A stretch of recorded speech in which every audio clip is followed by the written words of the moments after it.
yo me quedo simplemente para presentar al primer ponente. La idea era iniciar este pequeño congreso un poco dando unas pinceladas sobre el origen y la evolución de los planes insulares y por qué existen y cuál es su futuro, ¿no? Si estamos hablando de revisar nuestro PIOT en la isla de Tenerife o cualquier PIO de Canarias, es fundamental los orígenes y yo creo que don Eduardo Cáceres, que es arquitecto, es catedrático de Ordenación del Territorio y Urbanismo de la Escuela Técnica Superior de Arquitectura de Las Palmas, adscrito a la propia Universidad de Las Palmas, porque nos va a dar una pequeña disertación sobre esa evolución y esos orígenes de los planes insulares y creo que es la piedra importante para situarnos y aclarar un poco el sentido de este congreso y lo que queremos hacer en el Cabildo. Sin más, les dejo con don Eduardo. A las 11 tendremos un pequeño impasse para un pequeño desayuno y después continuaremos con Ángel Lobo en su disertación sobre los principios de ordenación insular. Muchísimas gracias y les dejo con Eduardo Cáceres. Buenos días a todos. Ante todo, agradecer a los organismos que han organizado este congreso la invitación que me han hecho, aunque yo no sé si les voy a decepcionar un poco y esté un poco fuera de juego, puesto que yo de legislación voy a hablar poco. Voy a citarla, pero de legislación voy a hablar poco. Yo soy catedrático, soy arquitecto y catedrático de urbanismo, pero ya jubilado. O sea, ahora soy profesor emérito y desde el punto de vista profesional, pues hace bastantes años que he dejado la actividad urbanística un poco fuera de mi normal quehacer. Con esto quiero decir que el planteamiento que yo he hecho es contextualizar el planeamiento territorial. Y dentro del planeamiento territorial, el elemento más característico es el plan insular. Pero el plan insular no nace porque sí, sino tiene una trayectoria que es la que intento desvelar. Por tanto, hay aspectos que son muy teóricos y muy genéricos de la disciplina urbanística y luego las leyes que aparecen y todas esas cosas, quiero ver cómo se imbrican en el tema del planeamiento. En este momento yo no conozco los planes insulares. O sea, bueno, sé que existen los planes insulares, evidentemente, y tal, pero yo no les podría hablar uno por uno porque no sé, no me he metido ni me he metido a analizarlo.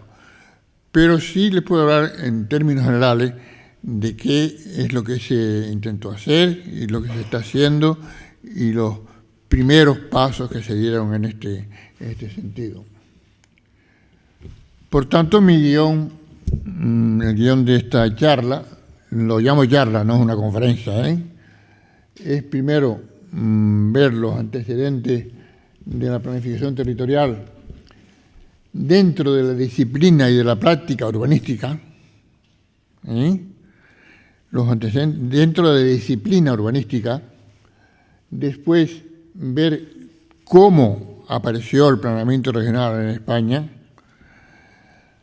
a continuación ver el planeamiento territorial en Canarias, especialmente las directrices y los planes insulares, puesto que las directrices fue el primer intento que se hace de planeamiento regional, y por último hacer una reflexión crítica de cómo se aplica la práctica y la técnica en este desarrollo, en este planeamiento territorial. A lo mejor a algunos se molesta por las cosas que diga, pero pero me lo dicen después allí y me pegan una piña cuando salga para afuera. Planeamiento regional, o sea, la urbanística nunca se preocupó del territorio. Desde mediados del siglo XIX, que fue cuando empezó, el problema era la ciudad. Y cuando terminaba la parte edificada se acababa el urbanismo. Y es cuando se rompen las murallas, es cuando empieza a verse algo. Y no son los urbanistas ni los técnicos, son los geógrafos. Kristaller en el año 33 es el primero que plantea, dice, ojo, que hay una galaxia de ciudades, todas no son iguales, todas tienen una jerarquía, todas tienen unos servicios distintos, y él pondrá junto con Loge, pondrá sobre la mesa la teoría del central place, la teoría del lugar central, de que hay unas ciudades que asumen roles distintos según su posición dentro del territorio. El primer planeamiento, llamémoslo así, planeamiento regional, fue en Estados Unidos el plan de Tennessee Valley. Aquí aparecen dos cuestiones importantes. En Estados Unidos, el planeamiento no se lo toman como una cuestión institucional como es en Europa, sino que lo hace de forma independiente en las cities y además con carácter indicativo. Pero por primera vez el gobierno federal toma cartas del asunto, acota un territorio y sobre todo, y esto es importante, esto es muy importante, crea una autoridad específica para el desarrollo de ese plan, la Tennessee Valley Authority, que es importante tenerla en cuenta de que haya una autoridad de ejecución de ese tema. Los alemanes siguen insistiendo en la estructura territorial, en los planes que se hacen, sobre todo en Alemania, en los análisis que se hacen en Alemania sobre las ciudades, intentan ver la evolución que tienen esas ciudades y cómo van modificando el rol dentro del territorio de las mismas. La ciudad ya ha roto sus murallas y entonces empieza un problema de crecimiento de las mismas. Aquí hay un ejemplo de crecimiento por núcleos progresivos, ya no es la unidad compacta, sino una serie de elementos que se organizan dentro de una estructura territorial, y estamos en otra dimensión de la ciudad. O desarrollo en galaxia, parecido a esto, donde son distintos núcleos. ¿Cuál es la ciudad? La ciudad es todo, es el territorio, es todos y cada uno de esos elementos. O esquemas de las relaciones, en este caso reticulares, en el caso de Turín en Italia, donde se intenta ver cuáles son esas relaciones entre las distintas ciudades. También cuando se hace el plan de Turín, que está hecho por Vittorio Gregotti, no aparece la trama urbana, aparece la estructura urbana, aparece lo que ellos llaman la espina central de equipamiento y los elementos de organización, fundamentalmente de las comunicaciones y de los centros importantes de desarrollo. O aparecen lo que se denominan los centros direccionales, este es el caso de Roma, donde más allá de la trama central aparecen, digamos, los llamados elementos de nueva centralidad dentro de la extensión de la ciudad. Fíjense esta galaxia. Esto es el norte de Berlín. ¿Dónde empieza y termina la ciudad? No se sabe.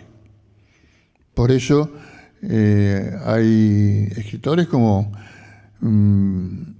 Francesco Indovina, que es el más que ha escrito sobre el tema, elabora la teoría de la ciudad difusa. La ciudad difusa que no se sabe dónde empieza y dónde acaba.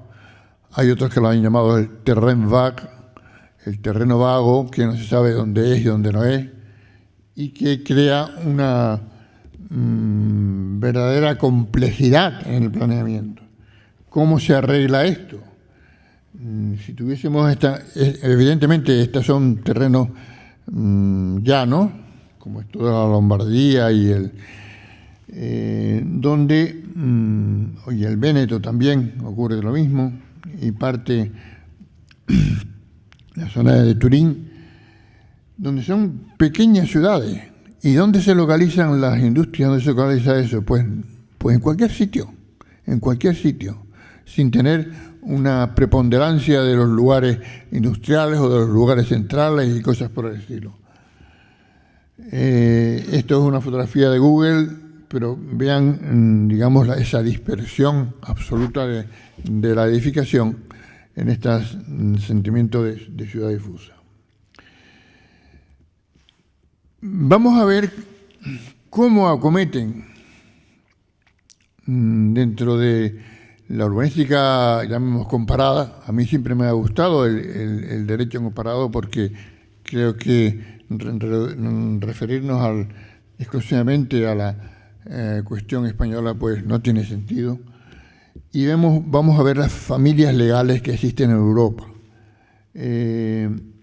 Newman y Thorley hacen una división que ven ustedes ahí.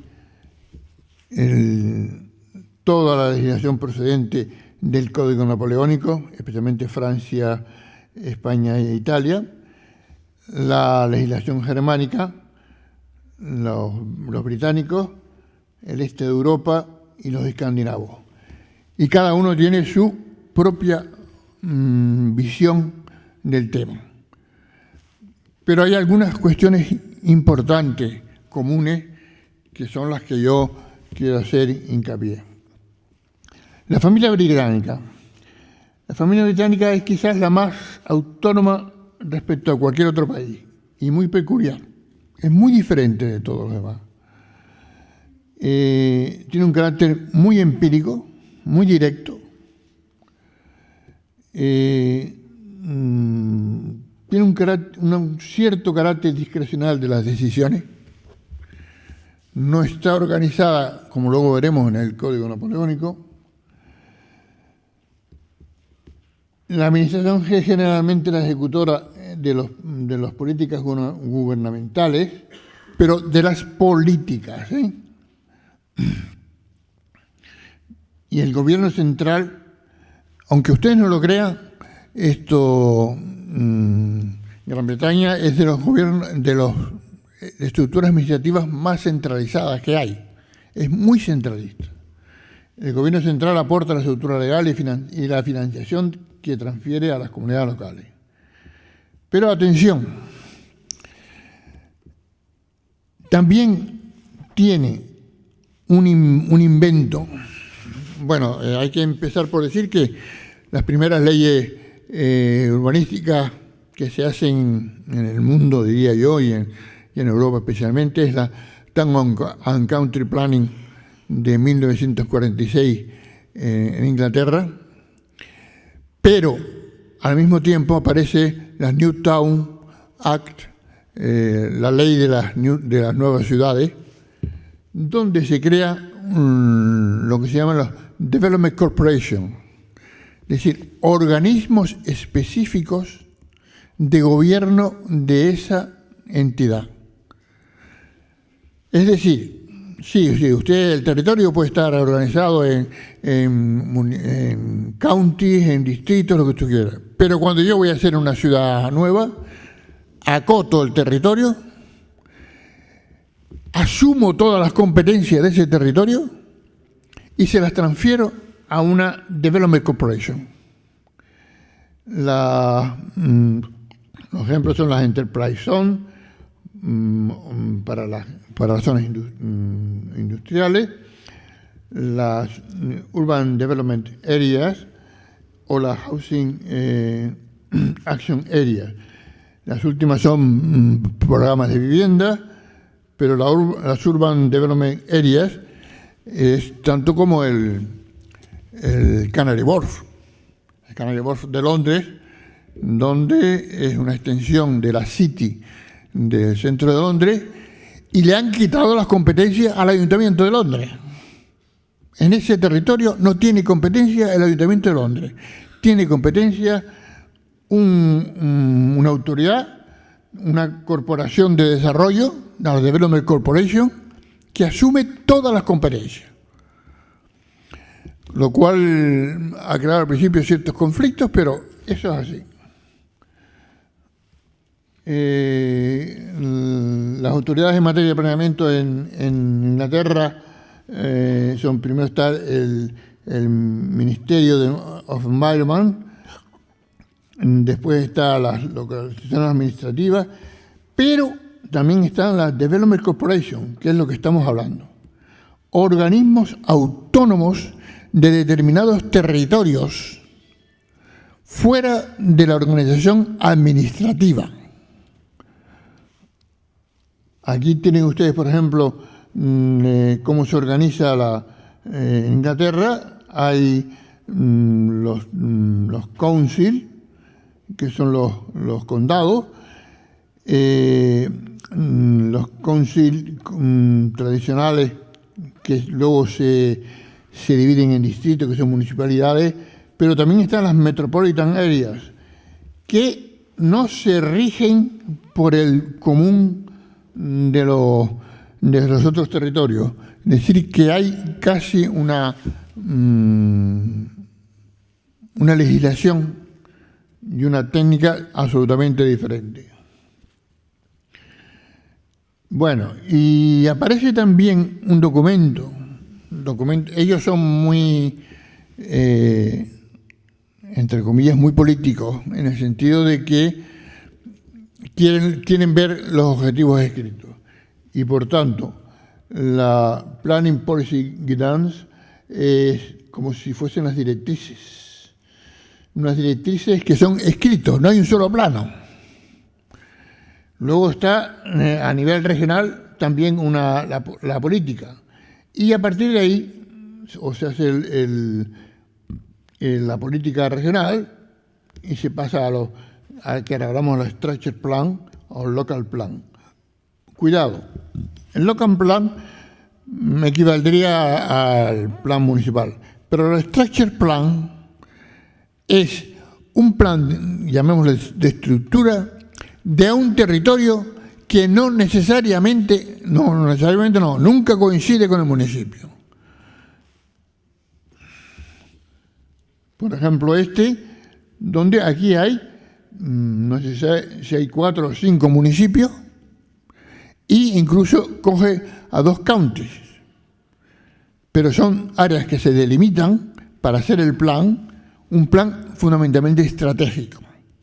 Estamos hablando del territorio, Estamos hablando del territorio, no estamos hablando de las ciudades, estamos hablando de cómo se organiza el territorio.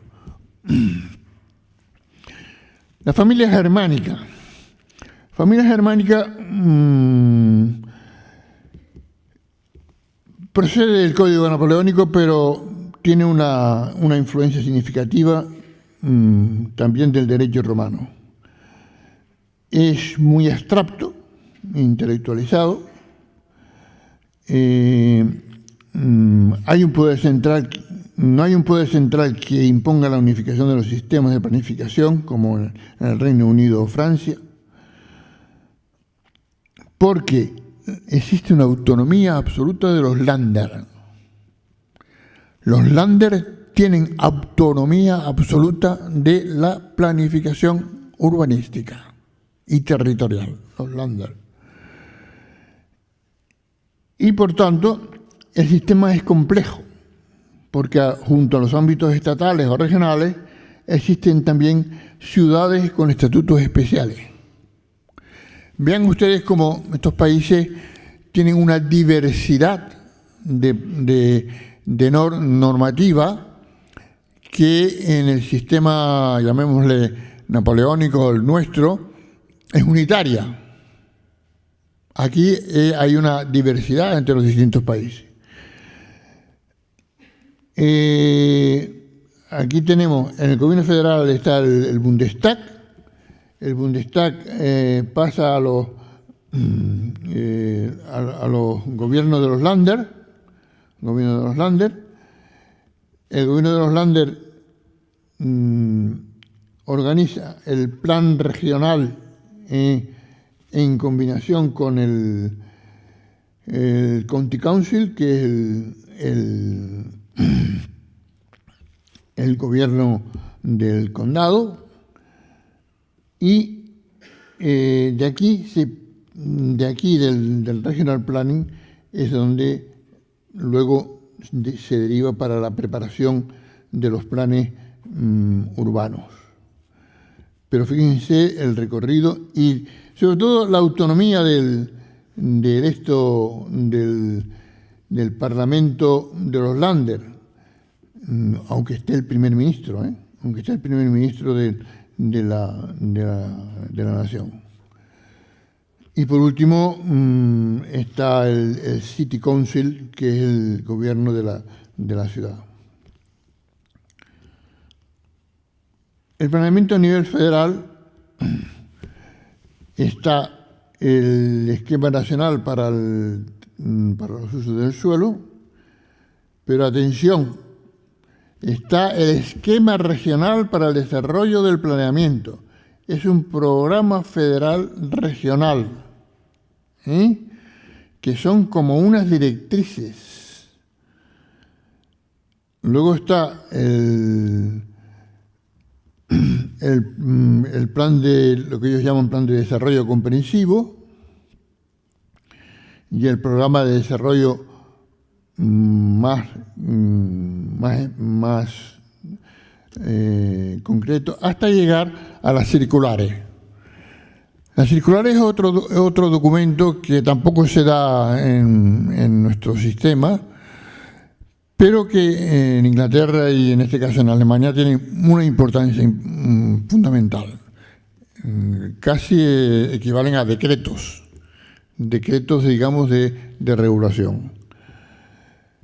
A nivel de los Länder está un plan de desarrollo regional, está el plan regional, los Länder, cada Länder, y luego están los planes generales de usos del suelo y el plan detallado de uso del suelo y edificación, que serían equivalente aquí a lo que llamamos planes parciales. Este es el caso de Hamburgo. Hamburgo es autónomo, es una ciudad autónoma y tiene su propia normativa urbanística, como si fuese un Länder. La familia escandinava se parece un poco al sistema germánico, sobre todo desde el punto de vista conceptual, pero es mucho más pragmática. También tiene una forma de actuación directa y muy clara. Y, atención, el sistema es relativamente híbrido entre el código napoleónico del gobierno central y jerárquico de las regiones. Pero los gobiernos locales tienen un alto grado de autonomía. El gobierno central crea, según los casos, agencias nacionales en temas sectoriales. Cuando hay que resolver un problema concreto, como puede ser el desarrollo de un área industrial o de vivienda, pues puede crear eso que se llama una agencia nacional. En Holanda, directrices anuales. Las directrices no son para toda la vida.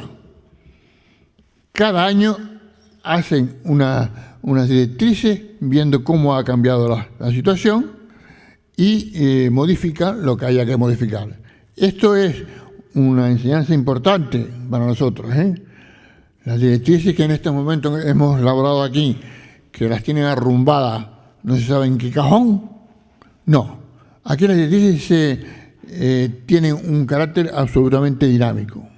Después está el plan regional, el plan estructural, el plan de uso y el plan de eso. Este es el plan regional del sur de Holanda, que tampoco tiene una delimitación administrativa, sino es el territorio.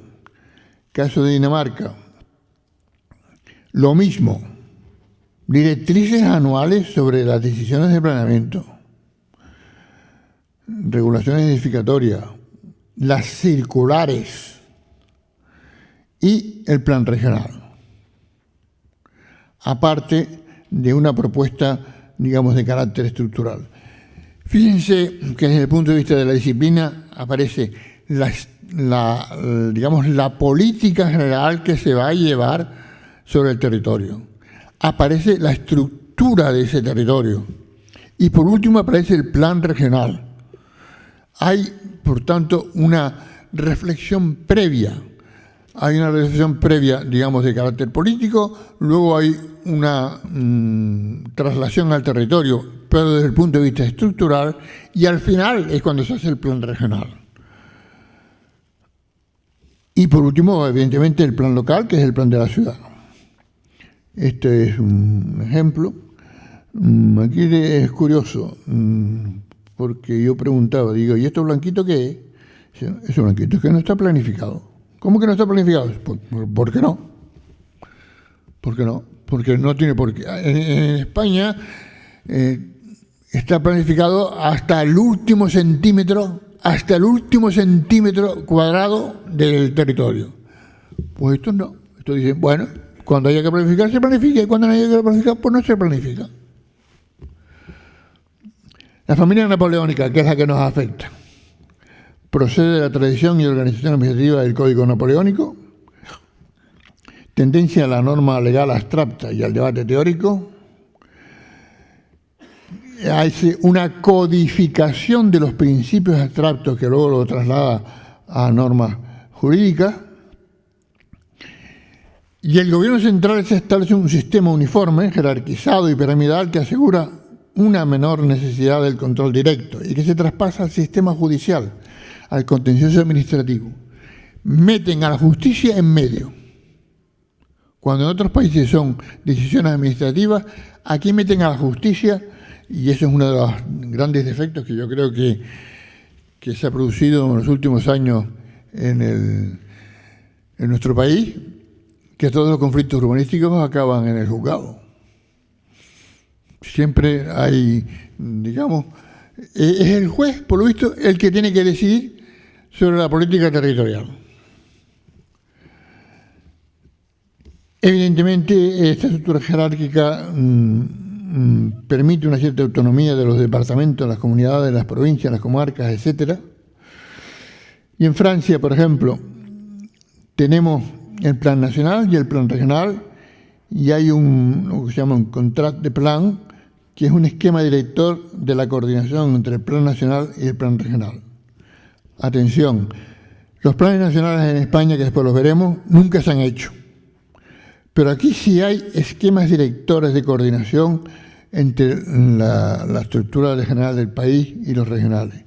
Aparte de los esquemas directores de management du territoire y del urbanismo, que son elementos fundamentales en la organización. Insisto en este tema que me parece desde el punto de vista disciplinar importante, la distinción entre el plan regional y el esquema director, o sea, la estructura del territorio,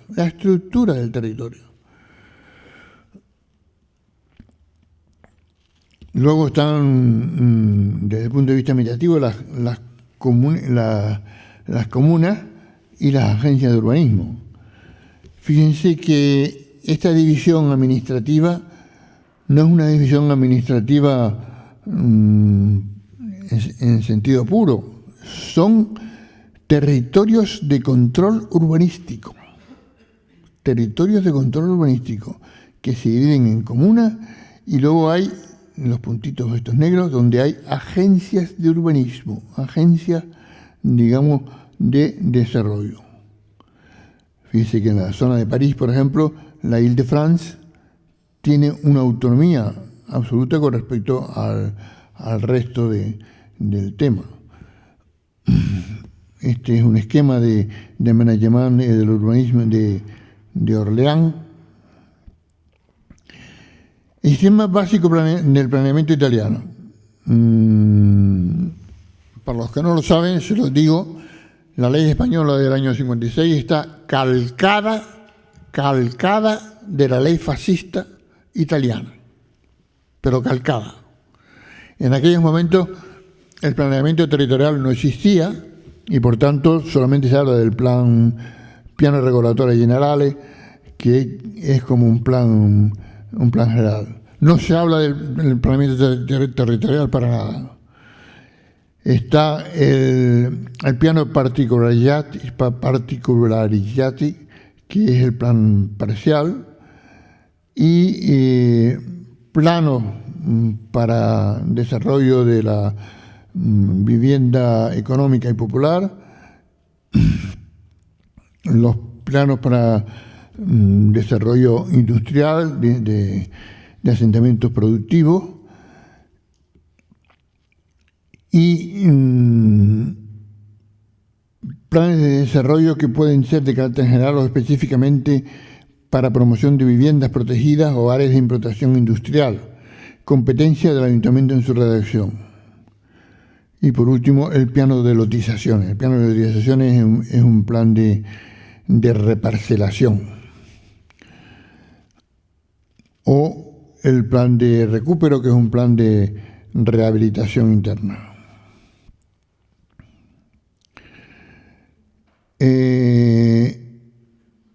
Ellos empiezan a ver el tema regional cuando en 1980 el terremoto que asola Nápoles, se ven obligados a establecer agencias de desarrollo para la rehabilitación de determinadas áreas que habían tenido un deterioro importante producto de la devastación del terremoto. Pero los planes generales, como el plano regulatorio general de Firenze, son más o menos normales. Sistema básico de planeamiento en España. Según la ley del 62, está el plan nacional, los planes provinciales y los planes municipales. Los planes provinciales no se sabe lo que es. Por tanto, en los planes municipales, en todo caso, se plantean los planes comarcales, pero los planes comarcales hablan de varios municipios. Siempre no puedes saltarte la decisión administrativa. En la ley de 76 aparecen, se suspenden los planes, provinciales y aparecen los planes directores territoriales de coordinación, que también queda bastante confuso de qué se está hablando. Aparece es un atisbo de modelo territorial, porque luego, cuando en el año 92 vuelven a aparecer los planes territoriales de coordinación, los planes directores se le asigna al territorio de la comunidad o aparte de la misma, ya puede haber un plan director de coordinación territorial que no tenga absolutamente a la comunidad. Y desapareció la determinación de la provincia. La provincia había desaparecido. Aquí está todo el listado enorme, digamos, de planeamiento, desde el plan nacional, el plan director territorial, el plan general, las normas subsidiarias, hasta el final. De esto no me voy a meter porque es un rollo. Este es el clásico plan general. Está el casco, está el suelo urbanizable y luego está el suelo rústico, pero se refiere a la ciudad. Oeste de Salamanca, que son planes clásicos también de suelo urbano, suelo urbanizable y suelo rústico. A partir de la posguerra empieza ya a haber un cierto interés por el tema. Los planes provinciales, como habíamos dicho, son coordinación de los planes generales. Y en los planes municipales aparecen los planes comarcales. Empieza a haber una cierta territorialización del planeamiento. En la ley del 76, el Plan Director Territorial de Coordinación debe tener un modelo territorial, unos planes de protección del suelo y recursos naturales y las grandes infraestructuras, comunicaciones, agua, energía. Pero atención, todas estas previsiones son siempre ejecutadas por departamentos ministeriales. Sí, usted puede poner aquí lo que quiera, unas grandes carreteras, puede poner saneamiento y tal, pero eso lo tiene que hacer el ministerio, si lo quiere hacer. Si no lo quiere hacer, ya puede poner usted en el plan lo que le dé la gana. Este modelo territorial es absolutamente indicativo, porque no hay un organismo ejecutor. Así como antes hablábamos de la Development Corporation en Inglaterra o de las agencias de urbanismo en Francia, aquí no hay quien se haga cargo del territorio, sino son las sucesivas obras que hacen los departamentos ministeriales las que lo llevan a efecto. En la ley del 92 es casi prácticamente igual que la ley del 76. Sin embargo,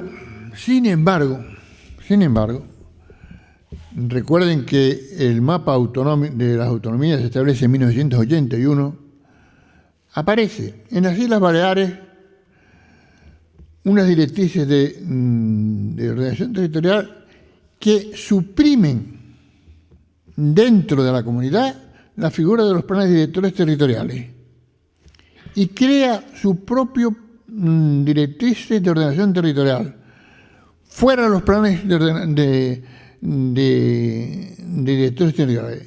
Es una ley específica de la comunidad autónoma. En el caso de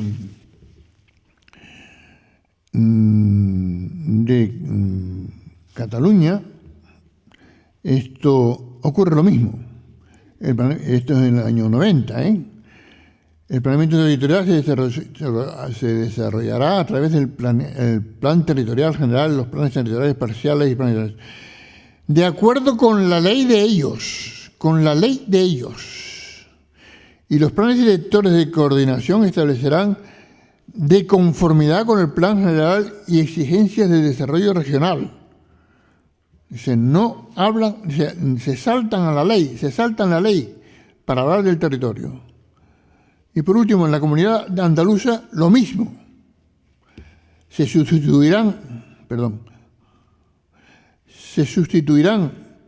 los planes directores territoriales previstos en el texto refundido de la ley por sus propios planes de ordenación del territorio de ámbito regional, propios de la comunidad autónoma. O sea, la comunidad autónoma empieza a tener competencias en ordenamiento territorial. Hay también, aparecen casos específicos como el plan de la región metropolitana de Barcelona en el año 68, que ya se salta el municipio y se salta, y aparecen, incluso las comarcas como ámbitos de ordenación. Bien, ¿qué ha pasado en Canarias? Bueno, el primer antecedente, donde el promotor en aquellos momentos era Rubén Enríquez. Rubén Enríquez fue un enamorado, del planeamiento regional y en colaboración con el tercer plan de desarrollo y el director del mismo para Canarias, que era Doblado Claverí, que era chicharrero, dice, queremos hacer un plan, una especie de documento de directriz de cómo debe organizarse el territorio de Canarias.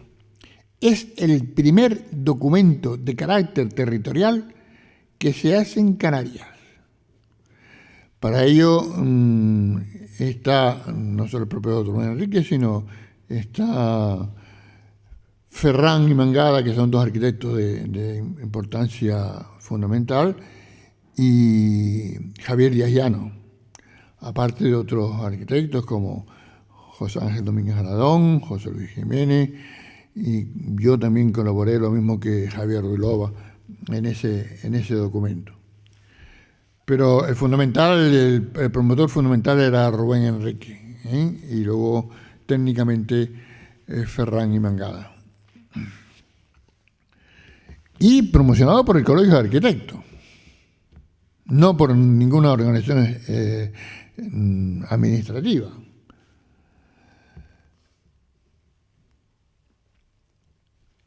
Pero aparece en el año 97 la norma interpretativa del Tribunal Constitucional, donde pasa la competencia de la urbanística a las comunidades autónomas. Esta sentencia es definitiva. Esta sentencia es definitiva para que las comunidades autónomas puedan hacer sus propias leyes. Y en el caso de Canarias, en una primera etapa apareció en el 94 la Ley de Espacios Naturales y el Plan Director de Infraestructura, y a continuación la Ley de Turismo. Estas fueron las tres primeras leyes que tuvieron una cierta estructura territorial. Los espacios naturales, el Plan Director de Infraestructura, que todavía dependía en su ejecución de los ministerios, y la Ley de Ordenación del Turismo, que es la ley que todavía, en teoría, sigue existiendo a pesar de las modificaciones que se han hecho. En una segunda etapa aparece ya, en el año 99, la Ley de Ordenación del Territorio de Canarias, y se establece por primera vez la resolución declarando la moratoria que tanto ha dado que hablar y tantas peleas ha provocado en el año 2000-2001. Y por último, en el año 2003, la Ley de Directrices de Ordenación General y del Territorio y del Turismo. Este es ya un verdadero documento, un verdadero documento territorial, que tiene el carácter equivalente a la guideline de los ingleses o cosas por el estilo. En las directrices no aparece tampoco ningún plano. Es un documento básicamente político y de objetivos sociales y económicos sobre el territorio, sobre el uso del territorio. Eso es importante. Este es el decreto de laboratorio, que se hace por un año y luego extensible a 2 más, donde se suspende la aprobación de los planes territoriales parciales, se suspende las modificaciones y revisiones parciales de los instrumentos legales de planeamiento cuando se refieren al uso turístico, se suspende todo lo que es el uso alojativo turístico, se suspende la tramitación y aprobación de planes parciales de cualquier tipo de uso turístico, se suspende la tramitación y aprobación de proyectos de urbanización de cualquier uso turístico, e incluso el otorgamiento de licencias de edificación de obra nueva de establecimientos turísticos alojativos. Si se suspende toda la actividad turística. Esto crea dentro de los promotores un malestar importantísimo y al mismo tiempo aparece todo el mundo corriendo para antes de que la ley entre en vigor, para aprobar todo lo que tenían en cartera. Y hay curiosamente, hay un crecimiento importante del número de planes y de capacidad alojativa, porque todo el mundo corrió antes que la ley esto los cogiese. A pesar de las quejas y de las diatribas que aún hoy hablan de las directrices, todo el mundo habla de enterrar las directrices de una vez. Bueno, pero esto era el decreto de moratoria. ¿Cuáles eran los objetivos de las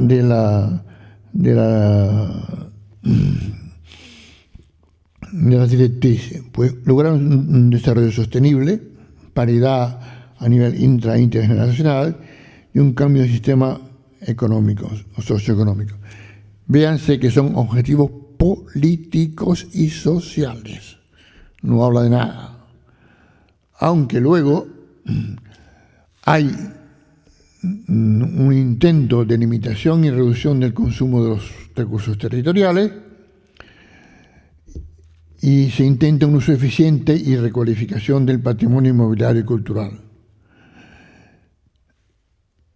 Los criterios territoriales implican límites en el consumo de los recursos territoriales, un límite al crecimiento indiscriminado, un límite a la designación de mayores territorios para uso turístico, límites al uso industrial y terciario del territorio, políticas de vivienda pública, sistema de transporte con reducción del consumo de energía.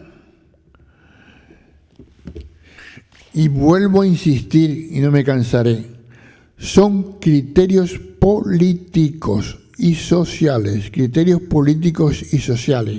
que luego se transformarán en normativa jurídica. Pero en ese momento lo que se está hablando es de política urbanística,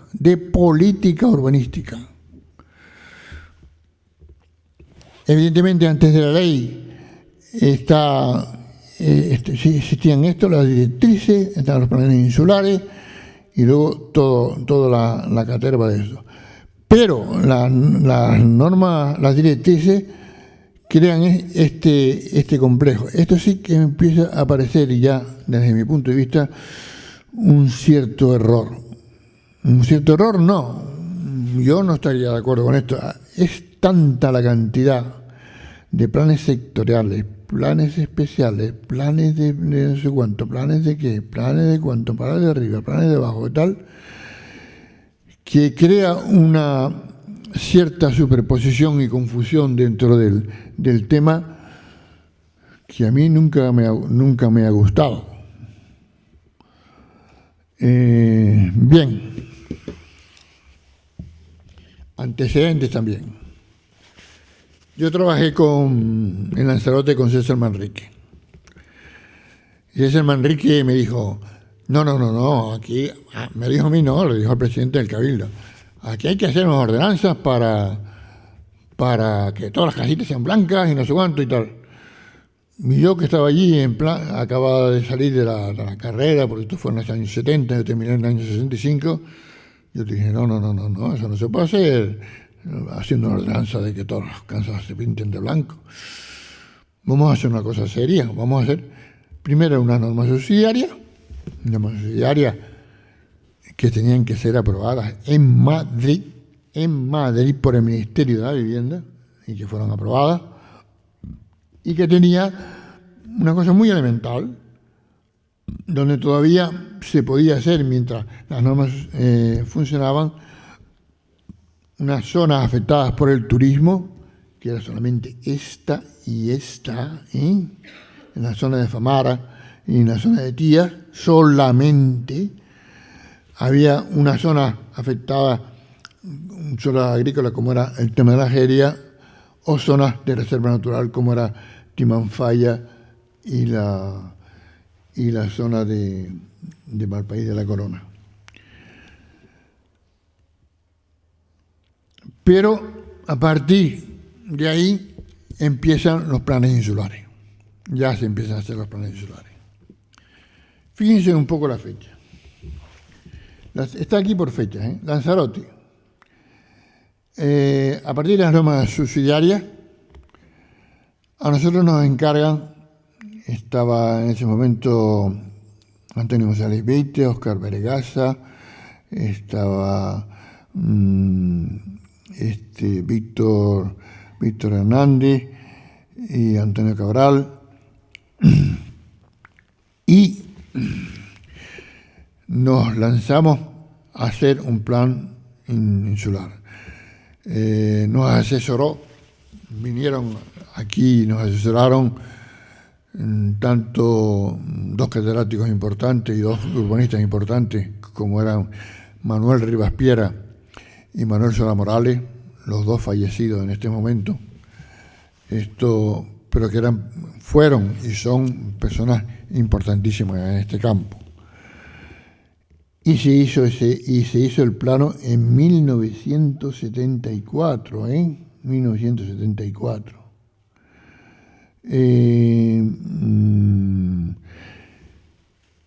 Primera pega que nos pusieron, porque esto tenía que aprobarse en Madrid. Oiga, los planes insulares no existen. Dice, ¿cómo que no existen? Que no. Fíjense que era el año 74. Que no existen. Hombre, pero estamos haciendo un plan insular. No. Lo que puede hacer usted es un plan comarcal, pero un plan insular, ¿a quién se le ocurre? Digo, bueno, pues yo lo voy a hacer. Digo, bueno, vaya haciendo a ver lo que sale. Y nos avanzamos a la aventura de hacer el plan insular. Y luego, pues, nosotros, después del de Lanzarote, aparece en 1970, anterior a la ley del 99, el plan insular de Gran Canaria, que tampoco lo hace la administración pública, sino que también es incentivado por Rubén Enríquez. Rubén Enríquez llama a una consultora, se llama Sinan Española, en Madrid, y le propone la realización de un plan insular en el año 73 de Gran Canaria. Ese plano no se sabe ni dónde está. No sé si existe así como una casa, aunque sea fea, siempre está ahí. El planeamiento se arruga, se tira la papelera y luego se tira a un horno para que desaparezca. Yo no creo que exista ningún documento de ese plan. Él comarcalizaba la isla de Gran Canaria y luego intentaba establecer un crecimiento. Y luego han aparecido todos los demás planes, hasta que se han ido, porque ocurre también, que esto es otro defecto, que se aprueba el plan insular y automáticamente aparece una norma, digamos, hay que hacer adaptación a las normas de medioambientales y hay que modificar el plan insular. Y no, porque hay que adaptarlo al plan turístico no sé cuánto y tal, y hay que modificar el plan insular. Y así sucesivamente, pues algunos llevan la intemerata de años realizándolo. O sea, vamos a hablar de Tenerife. Tenerife empezó en el año 2002 y vamos por el 2011 todavía modificando cosas. Y esta mañana acaban de decir que van a modificar otra vez. Bueno, a mí no me parece mal que lo modifiquen. Lo que yo quiero saber es si existe una idea clara de cuál va a ser la política que se va a llevar. Bueno, lo que van a ver ahora de lo que hicimos nosotros en Lanzarote, fíjense que en aquella época no existían los medios tecnológicos que existen hoy, no existía el AutoCAD ni cosas por el estilo. Y entonces estos planitos los hacíamos con un rotring y cosas por el estilo. Intentábamos organizar los núcleos más importantes con sus equipamientos y llegamos a la ingenuidad de decir cuántas plazas turísticas había que poner en cada sitio y cuántos empleos se generarían en ese sitio. En esencia, era una estructura que se basaba en 6 polos, o sea, en Arías, Teguise, Tinajo, San Bartolomé, Arrecife y Yaiza. Y esos 5 polos eran los que organizaban todo el territorio. Aquí están las infraestructuras, y estas son también las infraestructuras. Y luego, cuando llevábamos a los núcleos urbanos, pues solamente establecíamos una idea de crecimiento muy elemental de posibilidades. Pero el tema estaba aquí, el tema estaba en la organización de estos ámbitos, donde le asignábamos cuánta era la cantidad de plazas turísticas y cuál era la cantidad de empleo agrícola y cuál era la cantidad de empleo, digamos, terciario. Era una organización de la isla por digamos, grandes comarcas. Y aquí, por ejemplo, decía, San Bartolomé, atención, que San Bartolomé va a absorber también Arrecife y va a establecerse 2.500 plazas turísticas y 940 plazas de empleo directo procedentes del turismo. La zona de Yaizaúga con Playa Blanca, etcétera. Eran fundamentalmente esquemas.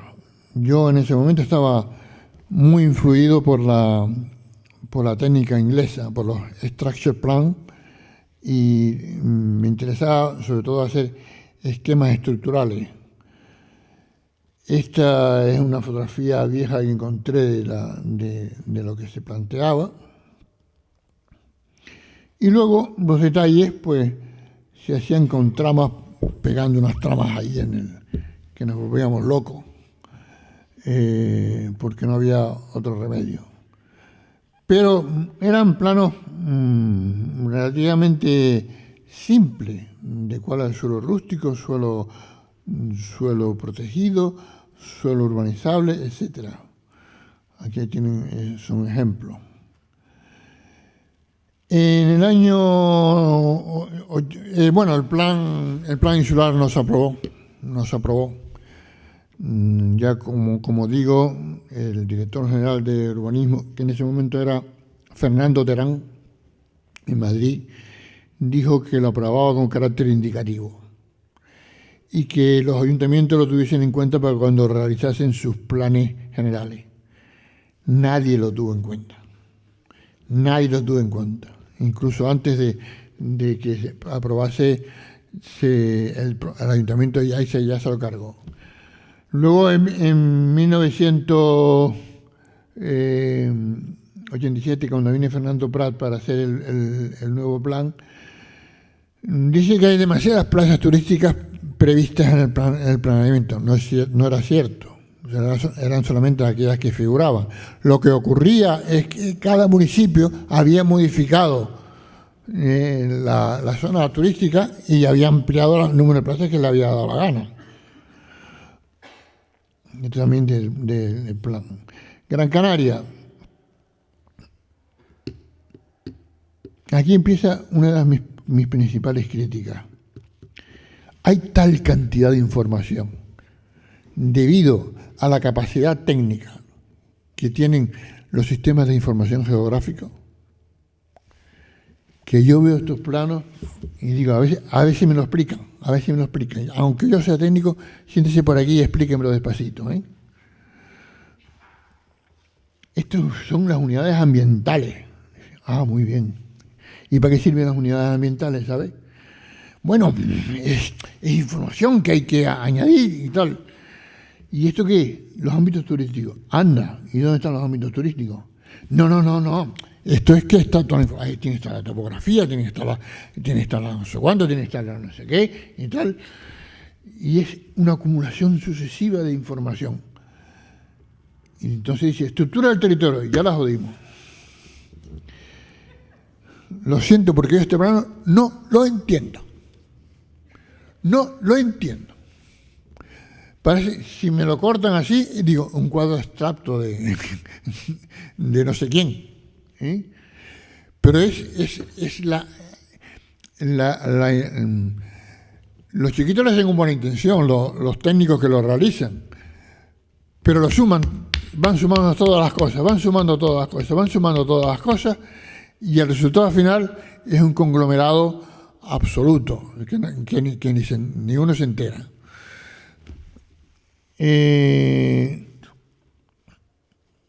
Yo no sé, después hablaremos de algunos problemas que se han planteado. Bueno, después tienen detalles que están más claritos, ¿no? Por ejemplo, esto de la zona noroeste o de la zona este de la zona del aeropuerto y del polígono de Arenaga, o de la zona sur. Tenerife está más claro.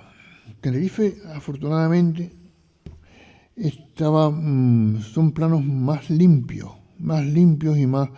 y más claritos. O sea, existía una cierta... se pueden entender más los planos. Estos planos se pueden entender más. Ya les digo que no me voy a meter en la crítica del plan ni cosas por el estilo, sino estoy diciendo la técnica que se utilizaba. O cuando habla de la estructura del plan de ordenación, de la estructura territorial, pues bueno, se ve claro cuáles son los núcleos urbanos, cuál es la infraestructura básica, cuáles son las zonas turísticas, etcétera, y es un plan de estructura. Esto sí, para mí esto es un plan de estructura. Eso está claro. Lo que yo no veo es el plano de estructura aquí por ninguna parte. Aquí no lo veo por ninguna parte. Sin embargo, aquí, esto sí está claro. Para mí, esto sí está claro. Porque, y eso se lo he explicado siempre a los alumnos, la información no se hace porque sí. La información tiene que tener una intencionalidad.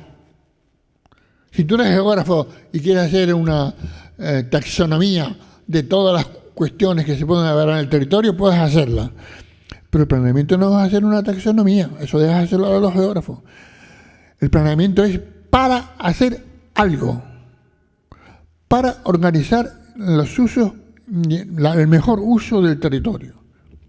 Y por tanto, hay que establecer solamente la información que se necesita.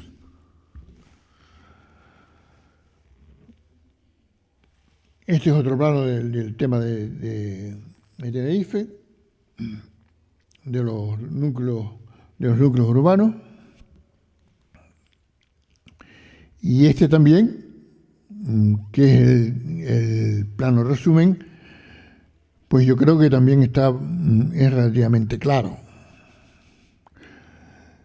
Bueno, Fuerteventura lo mismo, es una cantidad de información. Aquí solamente lo pongo como a título ejemplar, de topografía y cosas de colorines. La Palma, lo mismo.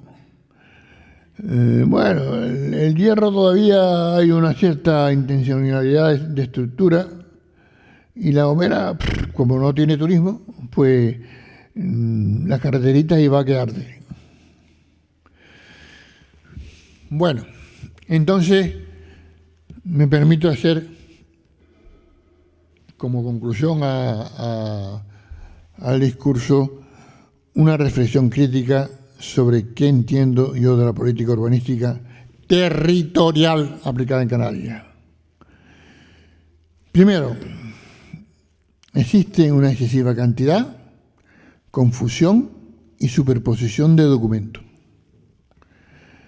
Es una tipología muy amplia y no siempre necesaria de figuras de planeamiento. Hay planes rectores, planes directores, planes territoriales, sectoriales, planes especiales territoriales.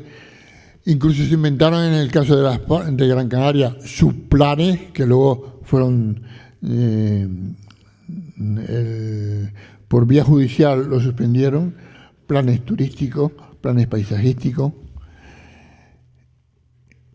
Es decir, hay una información excesiva y sin una finalidad precisa y estratégica.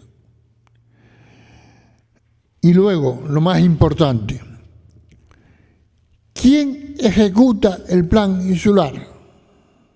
El Cabildo no. Aunque el Cabildo aparezca como el promotor del tema, el Cabildo no lo ejecuta.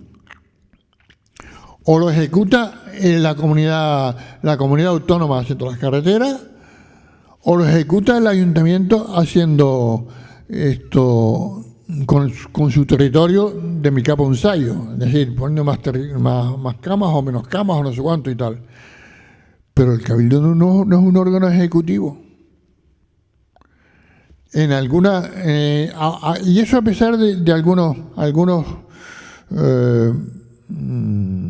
actuaciones, sobre todo en materia hidráulica y en materia, digamos, de infraestructura viaria, como es la pelotera que se ha armado ahora con el tema del cierre del anillo insular de Tenerife, con las peleas entre la Dirección General de Infraestructura de la Comunidad y las pretensiones del Cabildo de Tenerife. Yo no me meto en la política, ¿eh? Yo digo cómo se están produciendo conflictos entre las distintas administraciones. Yo no digo quién tiene razón y quién no tiene razón. Yo no soy político, yo no pertenezco a ningún partido. No me quiero meter en el lío. Pero lo que sí está claro es que no hay una autoridad clara de quién lleva a cabo los planes insulares y cómo los ejecuta. No hay una autoridad. La autoridad está fragmentada.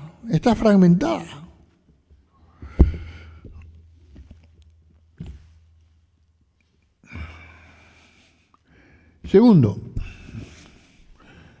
hay contradicciones entre los planes. Hay recalificaciones, reclasificaciones según las distintas figuras de planes. Por ejemplo, en Gran Canaria,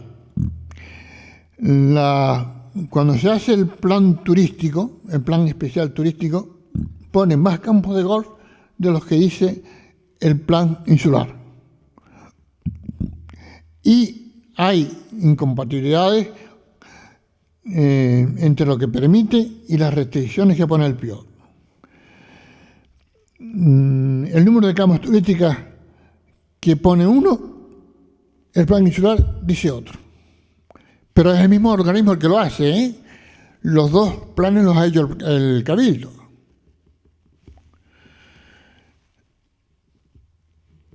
Y luego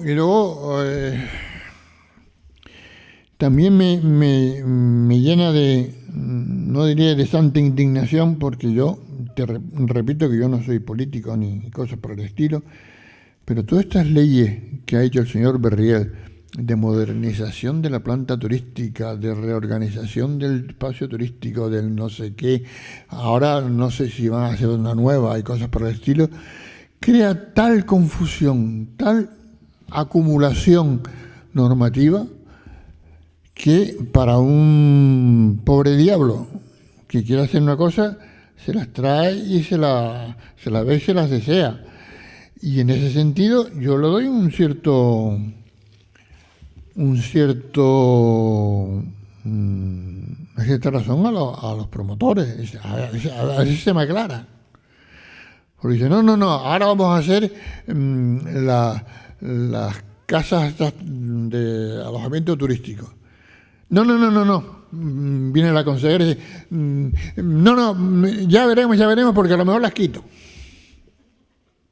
¿En qué quedamos?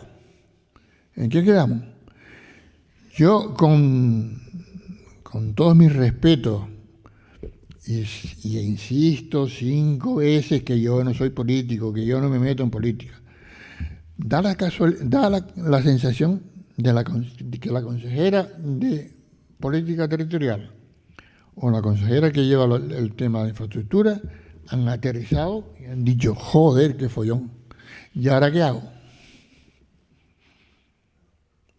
y no saben por dónde tirar. La nombraron y no saben por dónde tirar. No tienen una directriz, no tiene, como decíamos antes, una guideline de qué es lo que hay que hacer. No lo saben, no lo saben. Porque cada vez que cambia el gobierno, cambia todo. Hay incompatibilidades conceptuales.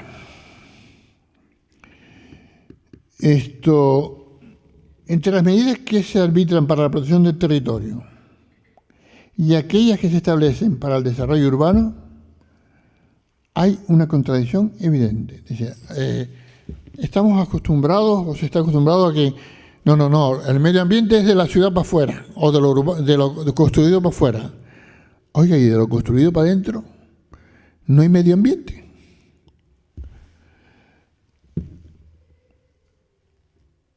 No se sabe qué es un recurso territorial y ni para qué hay que establecer los territorios. Me hacen un plano de los tipos de terrenos agrícolas. ¿Y qué? ¿Y eso para qué sirve? Concepción diferenciada de lo que se entiende por desarrollo sostenible. Bueno, el desarrollo sostenible cada uno lo interpreta, cada cabildo lo interpreta como le parece, ¿eh?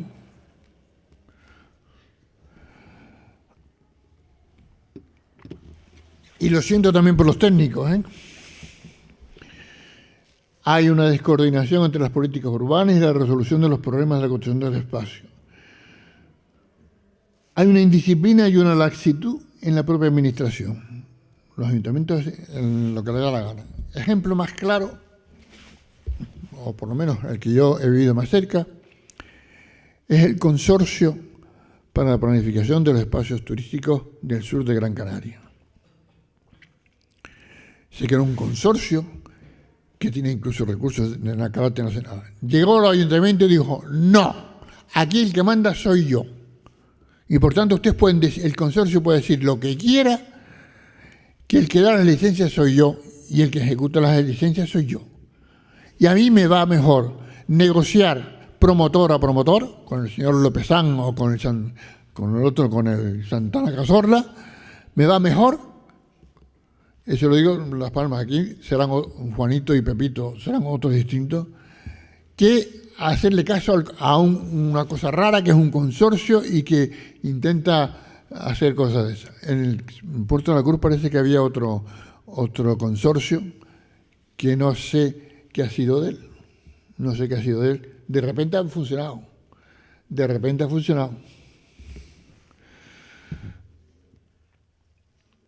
Después, atención señores, esto sí es importante. Ausencia de la participación ciudadana en el proceso de planeamiento. No se trata de sacar el plan a información pública una vez está hecho. No. El ciudadano debe participar en su elaboración. Yo, como las asociaciones de colectivos vecinales, las asociaciones no gubernamentales tienen que participar en la elaboración.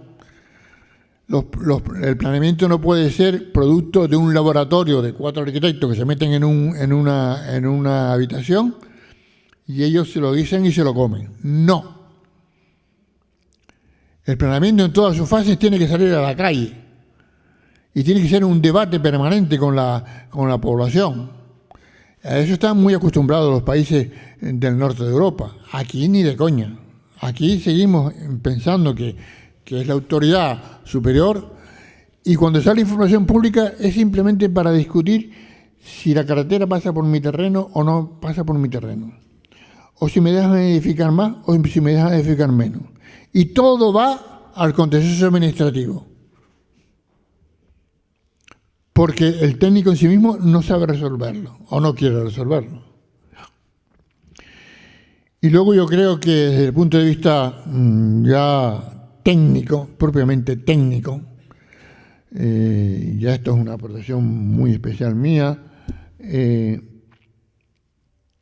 yo no estoy de acuerdo, digamos, con los sistemas tradicionales de control de tipología y edificabilidad, lo cambiaría por edificabilidad variable. O sea, no dice, no, aquí todos son casitas chicas. ¿Y por qué tienen que ser casitas chicas?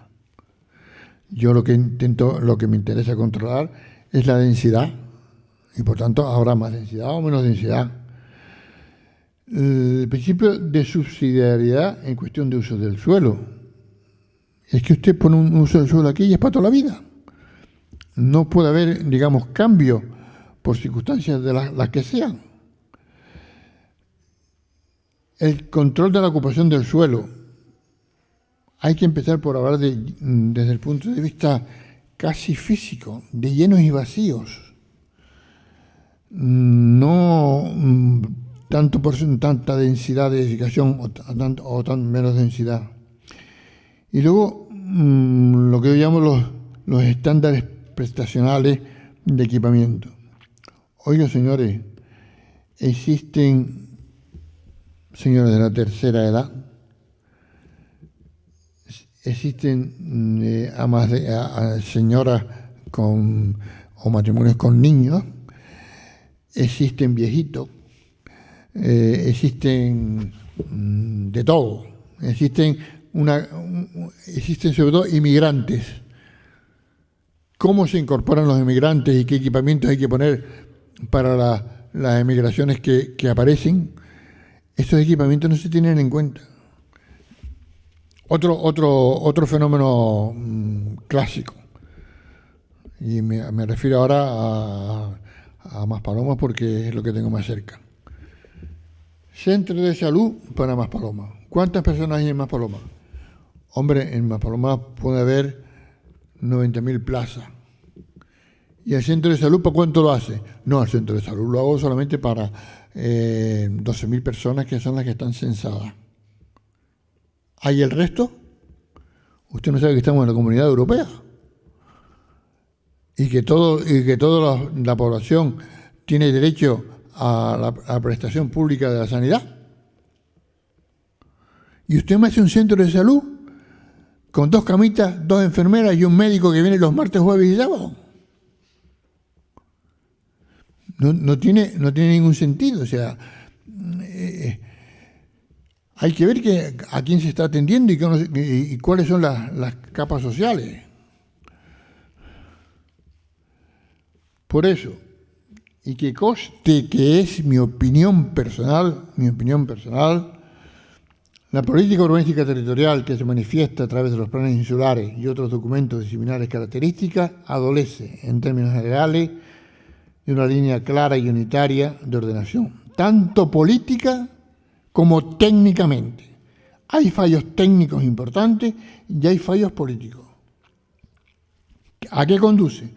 Pues a una manifiesta ineficiencia, tanto por los conflictos diferentes y de diferentes intereses e interpretaciones entre las administraciones locales, como por la falta, y vuelvo a insistir, de una dirección técnico-política con suficiente competencia para llevar a cabo los planes que se realizan.